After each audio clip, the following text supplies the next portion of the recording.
যুদ্ধবিরতি চুক্তি লঙ্ঘন করে আবারও ভারতের উপর আঘাত হানল পাকিস্তান। বুধবার জম্মু কাশ্মীর ও পাকিস্তানের সীমান্ত রেখা বরাবর ভারতীয় সেনাবাহিনীর চৌকি লক্ষ্য করে হঠাৎই গুলি চালাতে শুরু করে পাক সীমান্তরক্ষী বাহিনী। একটানা প্রায় 17 মিনিটের ওই গুলিযুদ্ধে নিহত হন বিএসএফ এর এক জওয়ান এবং আহত আরও 3 জন। বিএসএফ এর ওই 3 জওয়ানের চিকিৎসা চলছে জম্মু হাসপাতালে। ওই ঘটনাটির তীব্র নিন্দা করেছেন ভারতের বিদেশ সচিব সুজাতা সিং।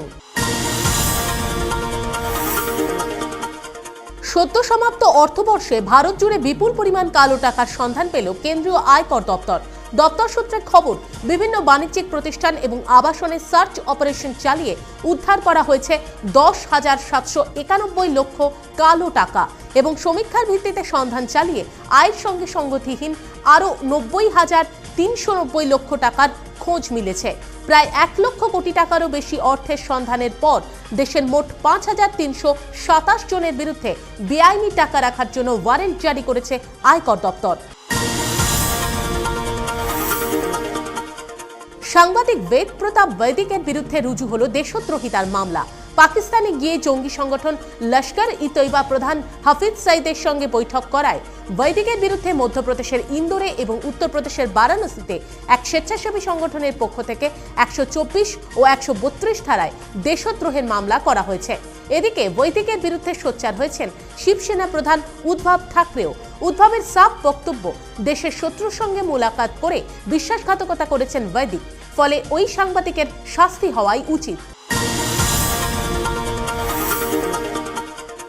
বাংলার বাঘেদের দুঃখে এবার মুখ খুললেন প্রদেশ কংগ্রেস সভাপতি অধীর চৌধুরী। রয়্যাল বেঙ্গল টাইগারদের গলা থেকে খুলে নেওয়া হোক রেডিও কলার। সংসদে এমন আর্জি জানালেন তিনি। তার বক্তব্য, প্রায় 3 থেকে 4 কিলোগ্রাম ওজনের ওই যন্ত্র বাঘেদের গলায় ঝুলিয়ে দেওয়ার ফলে তাদের স্বাভাবিক জীবনযাপন ব্যাহত হচ্ছে, কমে যাচ্ছে শিকার করার ক্ষমতাও, আর এর ফলেই বাঘেদের সংখ্যা কমে যাচ্ছে বলে দাবি কংগ্রেস নেতা অধীর চৌধুরীর। আপনি চাইলে আপনার টিভিটি এবার পোস্টারের মতো গুটিয়ে তুলে রাখতে পারবেন। হ্যাঁ, এমন আশ্চর্যজনক দাবি করেছে একটি বিশ্বখ্যাত ইলেকট্রনিক্স পণ্য নির্মাতা সংস্থা। কাগজের মতো পাতলা এবং নমনীয় ওই টিভি আগামী 2017-এর মধ্যে বিশ্ববাজারে ছেয়ে যাবে বলেই দাবি করেছে সংস্থাটি। নতুন ধরনের ওই আল্ট্রা এইচডি রোলেবল টিভিটির পর্দার মাপ হবে 60 ইঞ্চি। টিভিটি রোল করে গুটিয়ে রাখার জন্য প্লাস্টিকের বদলে উচ্চমাত্রার আণবিক পদার্থ ভিত্তিক পলিইমিড ফিল্ম ব্যবহার করা হচ্ছে বলে জানিয়েছে ওই ইলেকট্রনিক্স সংস্থাটি। ফুটবল বিশ্বকাপ 2014-তে ব্রাজিলের লজ্জাজনক পারফরমেন্সের জন্য দেশের ফুটবল সংস্থার কর্তাদের সরাসরি দায়ী করলেন সেদেশের প্রাক্তন ফুটবল তারকা রোমারিও। ব্রাজিলিয়ান ফুটবল ফেডারেশন বা সিবিএফ এর সভাপতি হোসে মারিয়া মারিন এবং সহসভাপতি মার্কো পোলো দেল নেরোকে একহাত নিয়ে তার বক্তব্য, ওই কর্তাদের জেলে পাঠানো উচিত।